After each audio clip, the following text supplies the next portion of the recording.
अस्सलाम वालेकुम व्यूअर्स, छोटी सी अपडेट है अबाउट मोबाइल टैक्सेस को लेके कि आया क्या टैक्स माफ हो चुकी है। बहुत सारे लोगों के मोबाइल की सिम्स चलना शुरू होगी बिना टैक्स को पे किए, खासकर जैज की सिम जो आजकल चल रही हैं बहुत ज्यादा। तो लोगों के मुंह पे ये चे मगोइयां शुरू हो चुकी हैं कि जी टैक्स माफ हो चुके हैं। तो भाइयों, पहले थी ये बात है कि जी इस हवाले से पीटीए ने कोई ऑफिशियल अनाउंसमेंट नहीं की है, ना ही हुकूमत ने ऐलान किया, क्योंकि अगर इस तरह का काम होता तो 1 in 10% हुकूमत इस पॉइंट को कैश आउट करवाती जिसकी उसको बहुत ज्यादा जरूरत है। लेकिन ऐसा कुछ नहीं है। मेरे ख्याल में ये एक सिस्टम अपडेट है या कोई एरर हो सकता है जिसकी वजह से आपकी सिम्स चल रही हैं, लेकिन बहुत जल्दी ये बंद हो जाएंगी।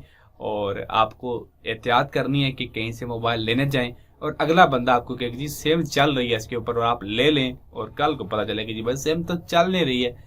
तो इन मामला से बचने के लिए मैंने सोचा वीडियो बना के आगाह कर दूं कि ना तो टैक्स माफ हुए हैं और ऐसा कोई सीन नहीं है। आपको ऑफिशियल तरीके से अगर टैक्स माफ करवाना है तो वो है जी पैसे दे के माफ करवाएं, पे करना है आपको टैक्स, और तभी आपको फोन इस्तेमाल करने की, सिम इस्तेमाल करने की इजाजत मिल सकती है। आज के लिए इतना ही। मज़ीद वीडियोस के लिए चैनल को सब्सक्राइब करना मत भूलिएगा।